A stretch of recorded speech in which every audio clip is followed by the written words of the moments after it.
नमस्कार, आर्या न्यूज देख रहे हैं आप। मैं हूं आपके साथ पल्लवी सिंह। अपना महाराष्ट्र में स्वागत है आपका। खबरों की शुरुआत करेंगे मुंबई के बोरीवली से, जहां पर रहने वाली एक 76 वर्षीय महिला को उसी की कंपनी में पहले काम कर चुके कर्मचारियों ने 3 करोड़ 14 लाख रुपए का चूना लगा दिया है। बताया जा रहा है कि पुलिस ने तत्परता दिखाते हुए उस पैसों को बचा लिया और वो दूसरे खाते में ट्रांसफर होने पर फ्रीज कर दिए गए। इस पूरे मामले में बोरीवली पुलिस ने नरेश भगत सिंह और उसे उत्तम नगर दिल्ली से गिरफ्तार किया है। इसे कोर्ट में पेश किया गया, जिसके बाद उसे 26 नवंबर तक के लिए पुलिस हिरासत में भेज दिया गया है।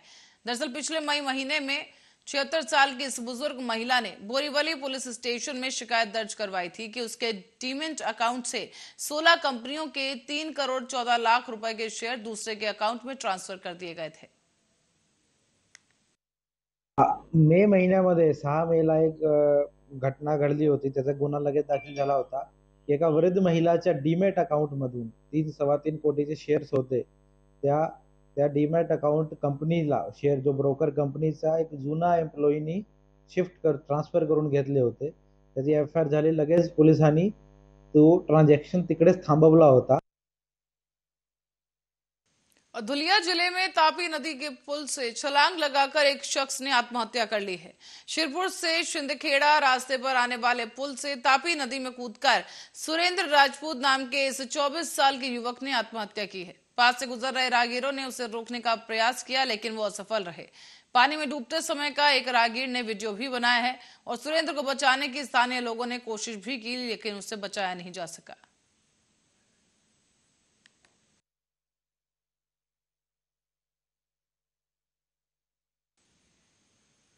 महाराष्ट्र के राज्यपाल भगत सिंह कोश्यारी को उसके बयान को लेकर महाराष्ट्र में जमकर बवाल हो रहा है और ऐसे में खुद उद्धव खेमे की शिवसेना, कांग्रेस और एनसीपी के नेता उन पर निशाना साध रहे हैं।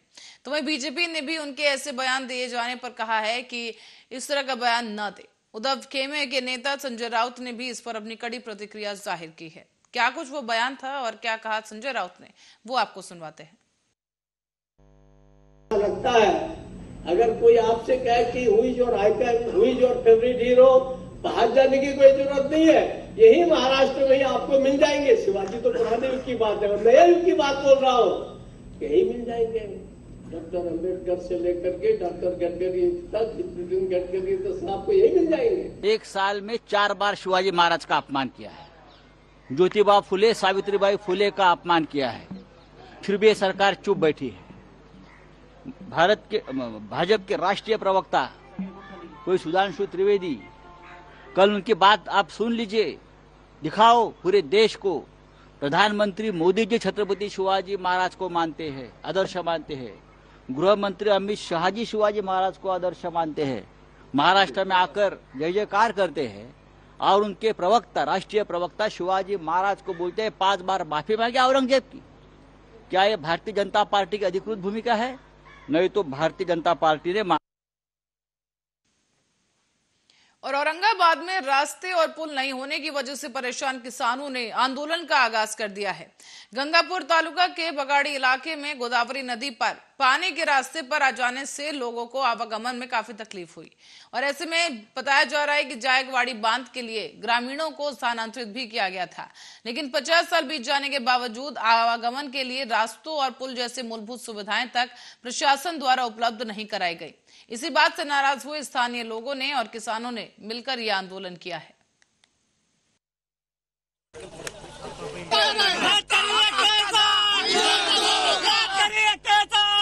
आज रोजी सारे कांदे चढल्यावर मकाच्या लांबचे कापसा आहेत. आम्ही एवढं पाण्यातून कापसा नेतो, हे कितपर्यंत चालणार आहे? याच्यापेक्षा आम्ही काम करतो. आम्ही एक ठोस आश्वासन द्या काहीतरी, नाहीतर आम्हाला डायरेक्ट तुम्ही द्वारे घेऊन आम्हाला मारून टाका, नाहीतर आम्ही मरतो. आमचे कापसा आहेत. भारतीय जनता पार्टी के प्रदेश अध्यक्ष चंद्रकांत बावनकुले ने आज पत्रकारों से बातचीत की है। इस बीच भाजपा अपना कार्यकाल पूरा करेगी और विपक्ष के विधायक भाजपा में आने की कोशिश कर रहे हैं। कहा है उन्होंने कि ऐसे हालात में सरकार गिरने और मध्यावधि चुनाव की बात दिन में देखे गए सपने जैसी है। मी आत्ताच याबद्दलची बातमी बघितली।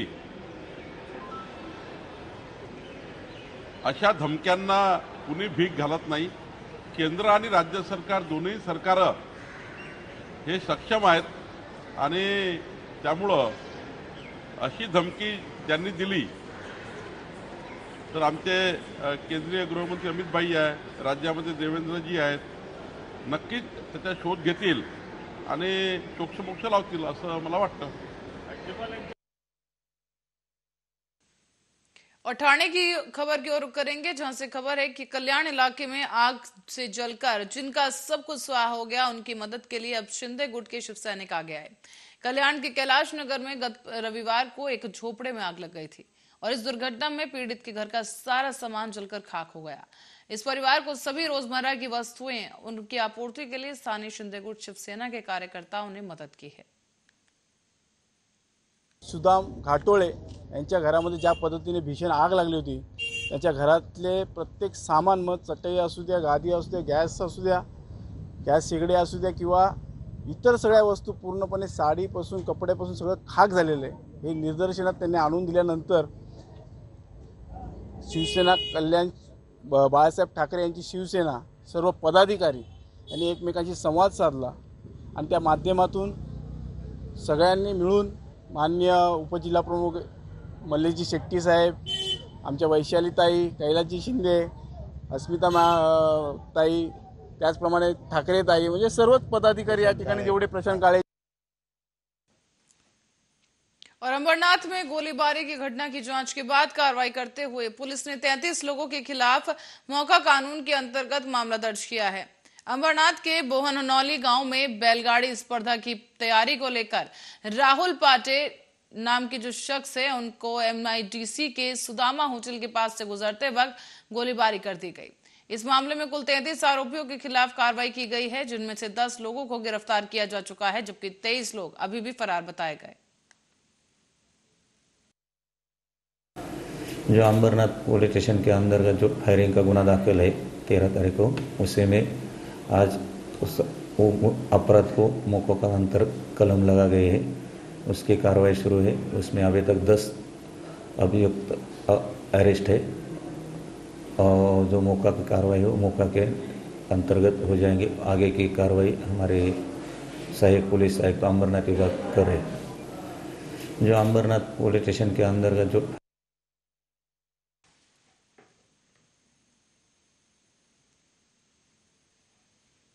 और पुलिस की नोटिस मिलते ही उद्धव ठाकरे गुट की नेता सुषमा अंधारे राज्य सरकार पर जमकर बरसी। दरअसल सुषमा अंधारे को पुलिस ने गलत टिप्पणी करने के आरोप में पूछताछ के लिए नोटिस भेजा है। नोटिस मिलने पर सुषमा ने कहा कि जिसकी लाठी उसकी भैंस वाली कहावत राज्य में लागू हो गई है। पोलिसांनी नोटिसा देणं फार एक्सपेक्टेड आहे, कारण जिसकी लाठी उसकी भैंस होती है। सो जर सत्ता त्यांच्या हातात असेल तर सत्तेचा गैरवापर किती अतिरेकी पातळीवर करायचा हे त्यांच्या हातात आहे आणि मला वाटतं भारतीय जनता पार्टी अत्यंत सूडबुद्धीने ते वागत आहे आणि ती अतिरेकी पातळीने करत आहे। वाईट याचं वाटतंय की या सगळ्यांमध्ये एकनाथ भाऊंच्या हातात काहीच नाही हो, पण नंतर कुठे गायब झाले मला कळलंच नाही, कारण आम्ही कधीच कोणावर वैयक्तिक टीका करत नाही। जे करतो ते आम्ही अजेंड्यांवर बोलतो आणि छाती ठोक बोलतोय। त्यामुळे मी इथे धडाधड तुम्हाला सगळे व्हिडिओ दाखवून सांगितले की काय पद्धतीने राणेंचं राजकारण गलिच्छ पातळीवर गेलेलं आहे। मुळात कुठलाही और नई मुंबई से खबर है, जहां पर पाम बीच रोड पर 3 गाड़ियां आपस में टकरा गई हैं। इस दुर्घटना में 2 लोग जख्मी हो गए, जिनमें से एक घायल महिला की हालत काफी गंभीर है। घायलों को इलाज के लिए अस्पताल में भर्ती करा दिया गया है। और तस्वीरें आपको दिखाते चलें कि इस दुर्घटना स्थल की तस्वीरें हैं, जहां पर ये 3 गाड़ियां भीषण तरीके से दुर्घटनाग्रसित हो गई हैं और साथ ही गाड़ियों के आगे का जो हिस्सा है उसके परखच्चे उड़ गए हैं।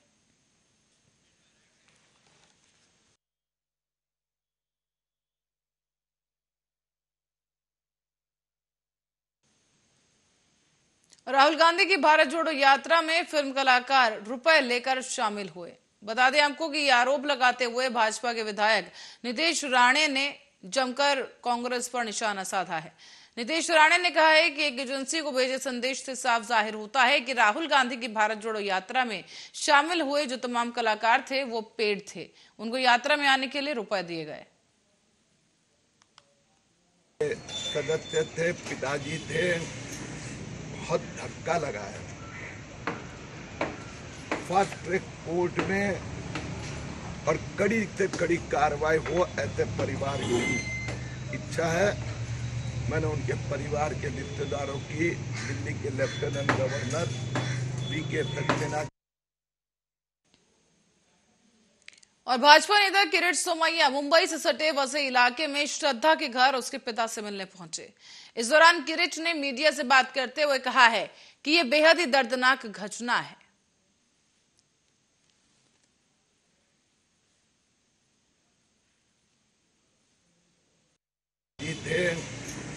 बहुत धक्का लगा है। फास्ट ट्रैक कोर्ट में और कड़ी से कड़ी कार्रवाई हो, ऐसे परिवार की इच्छा है। मैंने उनके परिवार के रिश्तेदारों की दिल्ली के lieutenant governor VK Saxena ji से बात करवा दी। यहाँ के जो पुलिस कमिश्नर है सदानंद दाते, उनसे भी अभी बात की, करवा दी। मैं स्वयं इस विषय में ध्यान दूंगा कि ये लड़के ने ये इस प्रकार का जो बिहेवियर किया है उसके साथ में कोई है, कौन है, पीछे कोई है, डायरेक्टली इनडायरेक्टली कौन इसमें कौन रिस्पॉन्सिबल है। परिवार न्याय चाहता है।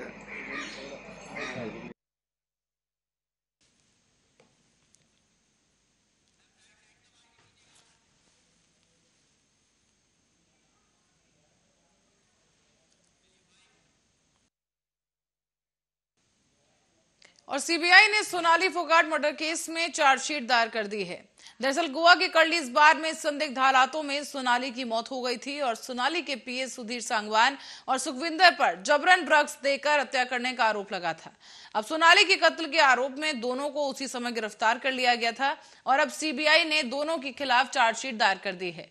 ये जानकारी सीबीआई के सूत्रों ने दी और मिली जानकारी के मुताबिक आपको बता दें कि न्यायिक मजिस्ट्रेट प्रथम श्रेणी जेएमएफसी के समक्ष आरोप पत्र दायर किया गया है। ब्यूरो ने इस मामले में गिरफ्तार किए गए सांगवान और सुखविंदर सिंह से कोलवाले जेल में पूछताछ भी की। सीबीआई ने गोवा पुलिस के दस्तावेजों की भी जांच की है, जो कि 500 से अधिक पन्नों के बताए गए हैं।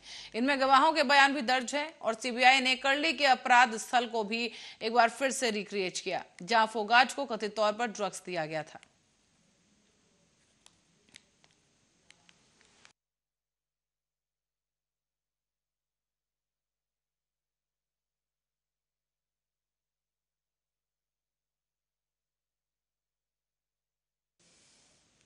अब महाराष्ट्र में सोलापुर में अचानक एक ऐसी दुकान में आग लग गई है। बताया जा रहा है कि अचानक से आग लगने की वजह से इलाके में अफरा तफरी मच गई और सूचना पर पहुंची दमकल विभाग की गाड़ियों ने कड़ी मशक्कत के बाद इस आग पर काबू पाया है।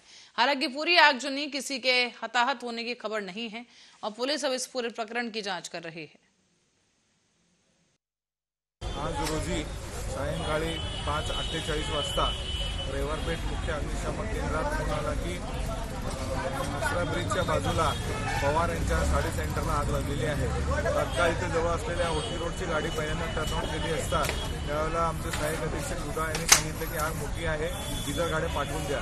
तात्काळ आम्ही रविवारपेठ, भवानीपेठ आणि सावरकर मैदानची गाडी या ठिकाणी टर्नआउट केली असता या ठिकाणी पाहिलं असतं की पहिल्या मजल्यावरील जे साडीचे स्टोर, मोठं स्टोर आहे त्याला फायर झालेलं होतं। सीडी लावून आणि आतून आमचे फायरमॅन सेवक हात जाऊन त्या ठिकाणी। भारत के कोने कोने में जय श्री राम के नारे लग रहे हैं, तो वहीं मुंबई में स्थित बांद्रा वेस्ट ऑन्ड्रयूज सभागृह में भी जय श्री राम रामायण शो का आयोजन किया गया था। इसके निर्माता रामकुमार पाल थे और कार्यक्रम के दौरान भगवान राम का किरदार सिद्धार्थ ईश्वर ने निभाया, तो वहीं रावण का किरदार जाने माने अभिनेता पुनीत इस्सर ने निभाया है। इस दौरान भाजपा के नेता मुख्तार अब्बास नकवी समेत कई जानी मानी हस्तियां इस कार्यक्रम में पहुंचे और रामायण देखी। जय श्री राम तो हर हिंदुस्तानी का संकल्प भी है, संस्कार भी है, वो संस्कृति भी है और इसी संकल्प, संस्कार और संस्कृति के साथ मेरा हिंदुस्तान, मेरा भारत दिन दूना रात चौगुना बढ़ रहा है, तरक्की कर रहा है। और पुनीत इस्सर जी और उनकी पूरी टीम ने अभी इससे पहले जो महाभारत का मंचन किया था वो बहुत ही बेहतर और बहुत ही खूबसूरत मंचन था। लोगों को मंत्रमुग्ध करने वाला था एक तरफ, और लोगों में को संदेश देने वाला। When we are actors, I'm not Puneet, he is not Siddhant. I'm Ravan, then he's Ravan. I'm Ravan, he's Ram. तो इंसान क्या है, कोई डायलॉग याद करता है वो अलग याद करता था, मैं रावण के अलग। मेरे नीचे जिम है, जॉगिंग ट्रैक है मेरी बिल्डिंग में, तो मैं रनिंग करते हुए डायलॉग याद करता था, दूसरी तरफ वो करते हुए भगवान राम के डायलॉग